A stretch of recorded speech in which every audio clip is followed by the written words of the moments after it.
we are going to see about the asset allocation. In this session, we are going to see what is asset allocation, why asset allocation is important, what are the types of asset allocation, which is the best asset allocation strategy, and what should one's asset allocation be.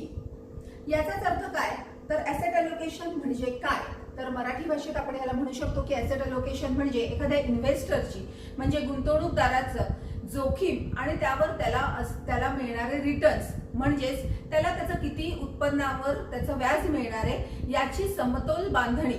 आपण ज्या प्रकारात उत्पन्न कमवतो ते उत्पन्न आपण कोणत्या कोणत्या ऍसेट क्लासमध्ये ठेवलं पाहिजे की जेथे आपल्याला जोखीम आणि त्यावर मिळणारं व्याज याचा आपल्याला समतोल साधता येईल, हे आपण आजच्या सेशनमध्ये पाहणार आहोत. In simple terms, asset allocation means it is the practice of dividing our resources among different categories such as property, commodities, bonds, cash and equities means stock market or mutual fund. आता आपण एकेका गोष्टीच्या details मध्ये पाहूयात. There are 5 main asset classes in asset allocation. First is the property. We all know what is property. Property mean by your land, your flat or your home. जे आपण घर खरेदी करतो किंवा आपण फ्लॅट घेतो किंवा आपण शेतजमीन घेतो किंवा आपल्या धंद्यासाठी किंवा आपल्या कुठल्याही कौटुंबिक कारणासाठी आपण जमिनीत केलेली गुंतवणूक याला आपण प्रॉपर्टी असं म्हणतो. त्याचबरोबर त्याच्या पुढचा आहे कमोडिटीज. कमोडिटीज मीन्स वेगवेगळ्या प्रकारचे precious metals. In that precious metals we count gold, silver, copper etcetera. In the same way we trade shares, that same way we can trade in commodities also. Then come bonds. Bonds म्हणजे काय? So bonds known as fixed interest rate papers. These are a form of papers issued by government or blue chip companies to borrow money and they give fixed interest rate in these bonds. So bond म्हणजे अशा प्रकारची गुंतवणूक की जिथे तुम्हाला fixed interest rate मिळतो. So stock market पेक्षा bond मध्ये रिस्क ही नेहमी कमी असते पण त्या प्रमाणात रिटर्न हे सुद्धा तुम्हाला तसेच कमी मिळतात. Then cash. कॅश मीन्स की जिथे आपली सेव्हिंग्स बँक मधली गुंतवणूक किंवा सेव्हिंग बँक मध्ये असलेली आपली कॅश, त्याचबरोबर म्युच्युअल फंडच्या सेव्हिंग्स फंड मध्ये असलेली आपली अमाऊंट किंवा आपली रक्कम, ही रक्कम जेव्हा आपल्याला इमर्जन्सी मध्ये कामाला येते त्याला आपण कॅश इक्विव्हॅलंट म्हणतो. कारण कॅश इज द किंग. अजूनही जसं आपण आत्ताच्या या परिस्थितीत जेव्हा लोकांचे कामधंदे ठप्प झालेले आहेत आणि आपण काहीही करू शकत नाहीये तेव्हा ज्या लोकांनी इमर्जन्सी फंड किंवा अशा काळात येणारी जी कॅश उपयोगात येणार आहे त्याचाच आपण आता उपयोग करतो आहोत. So emergency fund is very much necessary in every asset allocation. So म्हणून कॅश मध्ये सुद्धा आपली ही गुंतवणूक असलीच पाहिजे. फक्त त्याचं किती पर्सेंटेज असलं पाहिजे हेच आपण आता बघणार आहोत. आणि त्याच्या पुढे अर्थातच स्टॉक मार्केट और इक्विटी और share market. In equity or share market, we can get higher or exponential returns, but at the same time, the risk is very high.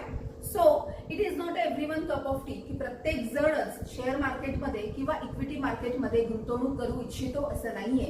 So प्रत्येक इन्व्हेस्टरची गुंतवणूक करण्याची पद्धत ही कशी असली पाहिजे हेच आपण ऍसेट अलोकेशन मध्ये जाणून घेणार आहोत. So it is a type of investment strategy. What is allocation? It is an investment strategy that aims to become a balance risk and return or according to individual goals, according to individual's risk appetite and according to individual's investment horizon.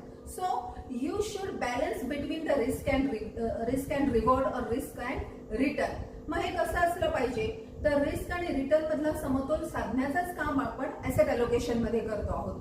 की कोणत्या गुंतवणूकदाराची कोणत्या asset क्लासमध्ये किती percent मध्ये गुंतवणूक असली पाहिजे हे आपण यामध्ये समजून घेणार आहोत. आता याच्यात the theory behind this allocation is that investor can lesson the risk because each asset class can give a different return over different period of time.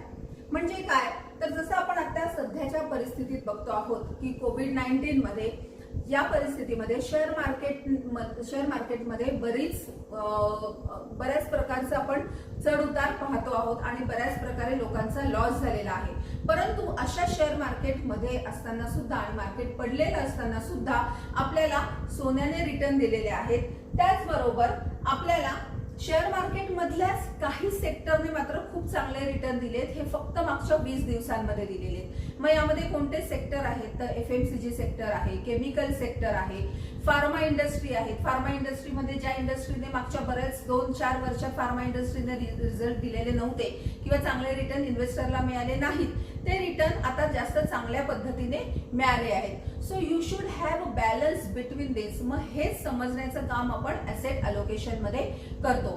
At a time when market begins to give return for gold, then the share market will fall.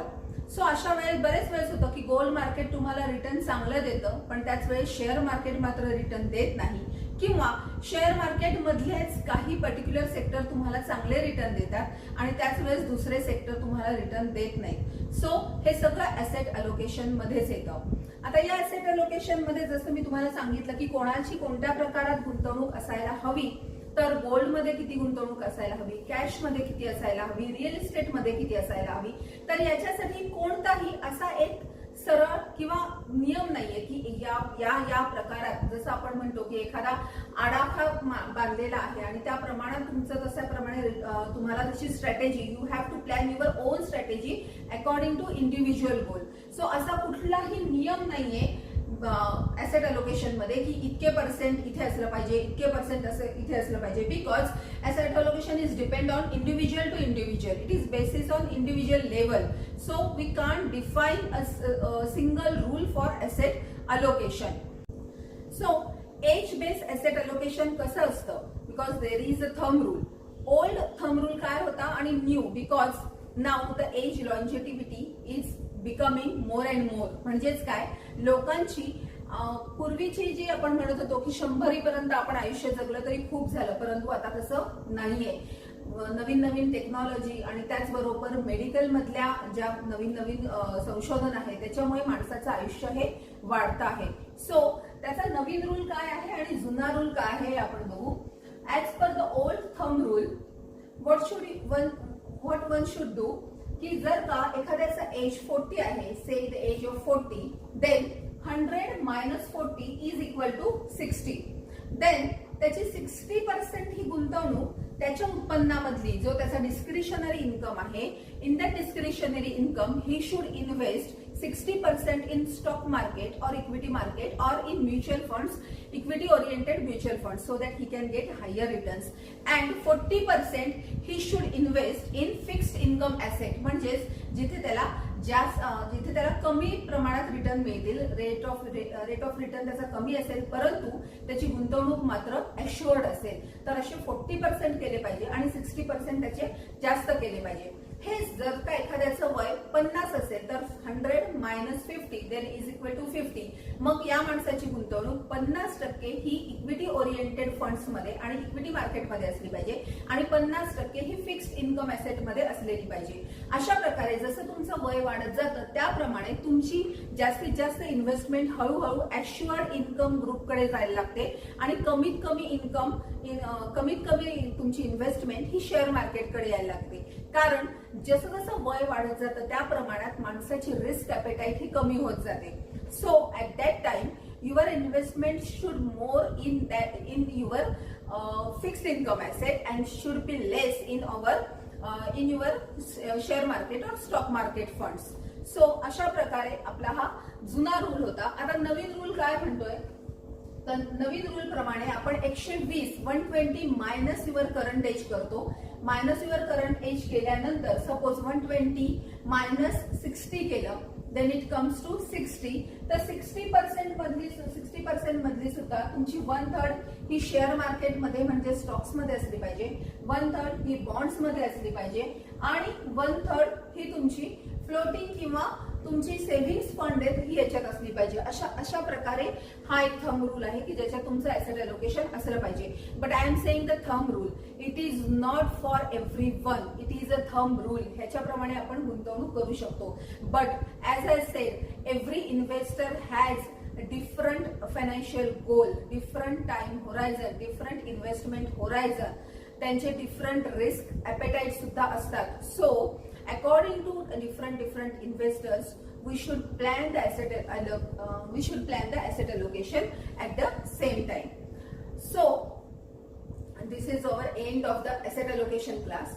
In the next class, we are going to see what type of insurance are there and what type of insurance we need and what types of mutual funds are there and त्यातले कोणते mutual funds आपल्याला आवश्यक आहेत और which mutual funds are related to which type of investors हे आपण सगळं पुढच्या येणाऱ्या लेसन्स मध्ये बघणार आहोत.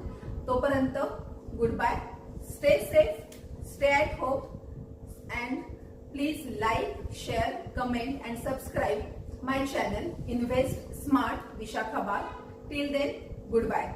Thank you.